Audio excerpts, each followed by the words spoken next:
भारतीय न्याय संहिता, जिला आधी आम्ही इंडियन पिनल कोड म्हणायचो, इंडियन पिनल कोड, भारतीय दंड संहिता म्हणायचो. पनिशमेंट ज्या संहितेप्रमाणे दिली जाते तिला भारतीय दंड संहिता, इंडियन पिनल कोड, हा लॉर्ड मेकॉले नावाच्या ब्रिटिश तत्वज्ञानी माणसाने लिहिला. तो 1858 ला आणि 1860 साली तो भारतात लागू झाला. तिथपासून तर 2024 पर्यंत शेकडो वर्षाच्या कालावधीमध्ये पहिल्यांदा आज या कायद्याचं नाव बदलतंय आणि याच्यात कोड हे जे नाव आहे हे तसंच ठेवलेलं आहे. संहिता, आता संहिता आणि ऍक्ट, कायदा कशाला म्हणतात? आर्म्स ऍक्ट आहे, पासपोर्ट ऍक्ट आहे, ट्रॅफिक ऍक्ट आहे, हे सगळे ऍक्ट आहे. पण इंडियन पिनल कोडला कोड म्हणायचे संहिता. संहिता आणि ऍक्ट याच्यामधला फरक आपण जरा समजून घ्या. हे छोटे छोटे फरक आहेत पण एरवी चर्चेला येत नाही. अनेक आमच्या पोलीस बांधवांना पण हे आश्चर्य वाटेल की what is the difference between code and act. संहिता अशा गोष्टीला म्हणतात ज्याच्यामध्ये कायद्याबरोबर संस्कृती सुद्धा शिकवली जाते. दिस इज व्हेरी इम्पॉर्टंट. कायद्याबरोबर संस्कृती तुम्ही म्हणणार कशी शिकवली जाते? कोण्या मुलीची छेड काढणं हे तुला करता येणार नाही कारण तसा कायदा आहे. म्हणजे छेड काढली ते सामाजिक दृष्ट्या केलेलं वाईट कृत्य आहे. तुला पोलीस पकडून नेतात, चार्ज मारतात किंवा तुझ्यावर केस रजिस्टर करून आरोपी करार तुला देतात.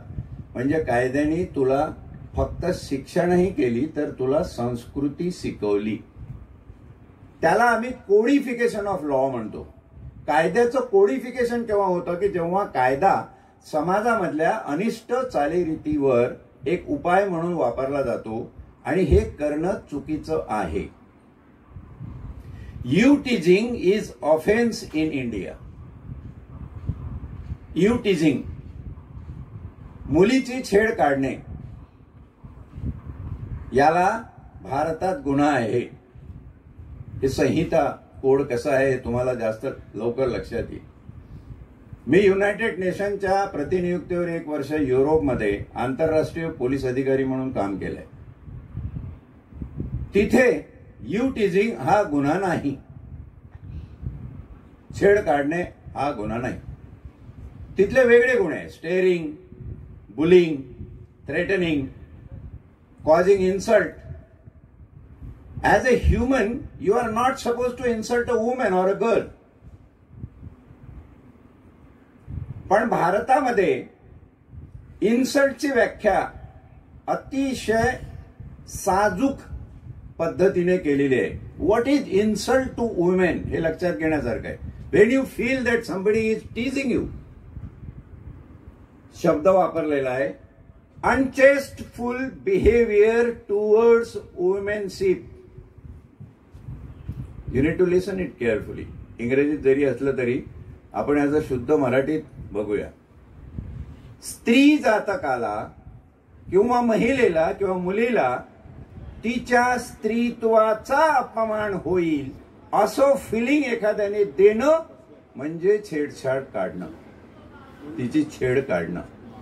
तुम्ही काय कृती केली ते मला माहिती नाही, ते तुम्हाला पण माहिती नाही, पण तुमच्या कृतीने तिचं स्त्रीत्व अपमानित झालं. तिला स्त्री असल्याबद्दल स्वतःची घृणा वाटायला लागली किंवा अपमान झाला तिचा. That is the contention of offence. तो गुन्हा आहे. आणि असे गुन्हे जेव्हा घडतात तेव्हा हे गुन्हे संस्कृती द्योतक, संस्कृती दर्शक किंवा संस्कृती मार्गदर्शक आपण म्हणू शकतो. आणि म्हणून कायद्यांना संहिता म्हटलं जातं. हा पहिला बदल मी एक्सप्लेन करून सांगण्याची गरज अशासाठी आहे की हे जे 3ही कायदे आता बदललेले आहे त्या 3ही कायद्यामध्ये आपण संहिता हा शब्द वापरलेला आहे.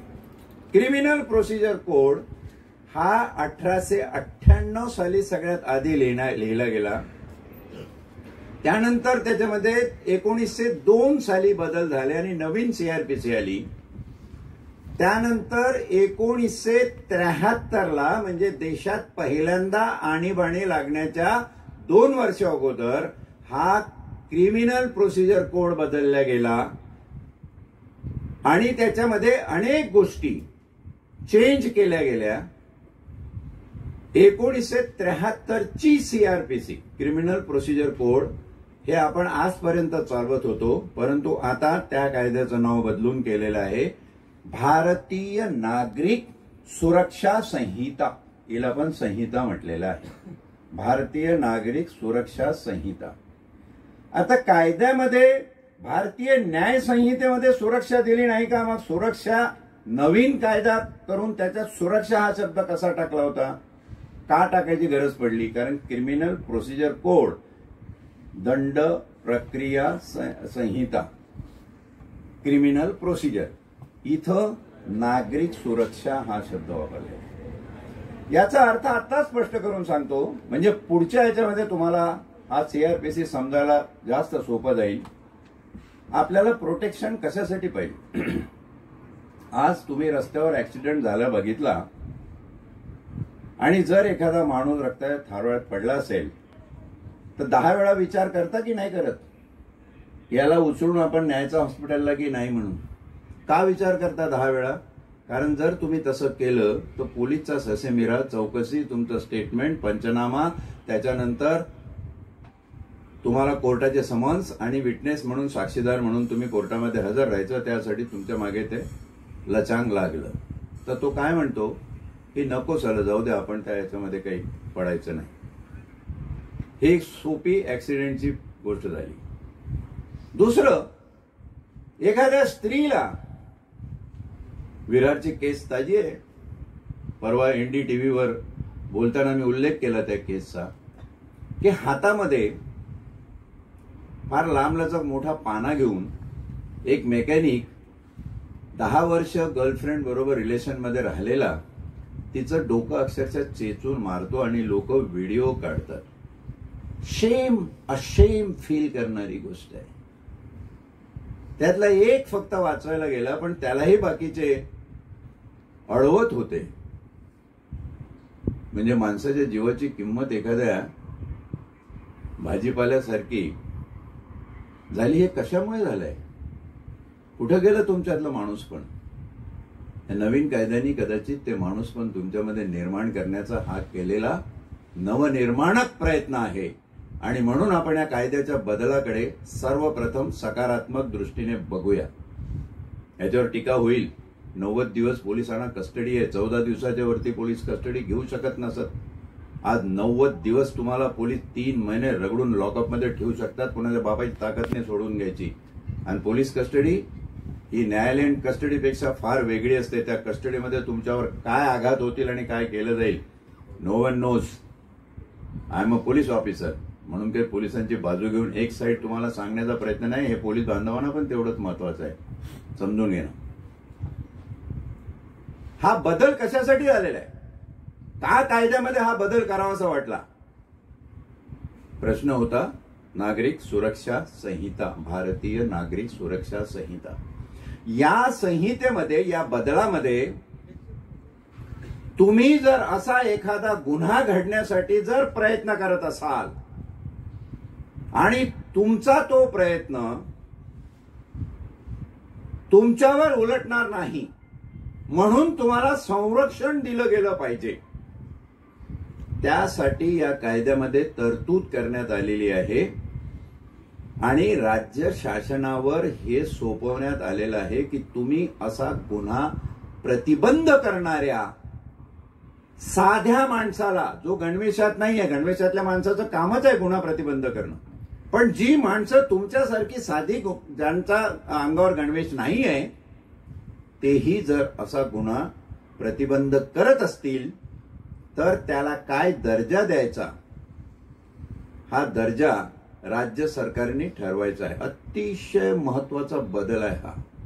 आता महाराष्ट्र सरकार त्याच्यावर काय करतं तो नंतरचा प्रश्न आहे, परंतु उदाहरण म्हणून सांगतो की मॉब लिंचिंग सारखा गुन्हा जर घडत असेल तुमच्या समोर, 50 माणसं तुटून जर एखाद्या माणसाचा जीव घेत असतील आणि तुम्ही जर त्याला वाचवणार असाल आणि तिथे गेला असाल, तर कर्नाटक राज्याने 4 महिन्यापूर्वी एक लेजिस्लेशन त्यांच्या विधानसभेमध्ये पारित केलंय. आवडसं, व्हेरी इम्पॉर्टंट टू नोट, की अशा माणसाला पब्लिक सर्वंट संबोधलं जाईल.